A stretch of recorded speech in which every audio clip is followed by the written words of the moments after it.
और शुरुआत बड़ी खबर से। दलजीत सिंह चौधरी को डीजी बीएसएफ का इजाफी चार्ज दिया गया है। ताहक़सानी यानी अगले आदेश तक दलजीत सिंह चौधरी डीजी बीएसएफ रहेंगे।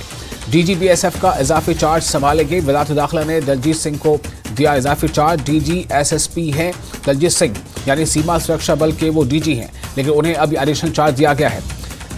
दलजीत सिंह चौधरी, नितिन अग्रवाल को मरकज ने हटाकर स्टेट कैडर को भेजा है और उनकी जगह अभी दलजीत सिंह चौधरी को यह चार्ज सौंपा गया है। इस वक्त की बड़ी खबर, दलजीत सिंह चौधरी को डीजी बीएसएफ का इजाफी चार्ज दिया गया है। अगले आदेश तक वही चार्ज संभालेंगे। डीजी बीएसएफ का इजाफी चार्ज संभालेंगे। वज़ारत दाखिला ने दलजीत सिंह को दिया इजाफी चार्ज। डीजी एसएसपी हैं दलजीत सिंह चौधरी। नितिन अग्रवाल को मरकज ने हटाकर स्टेट कैडर को भेजा।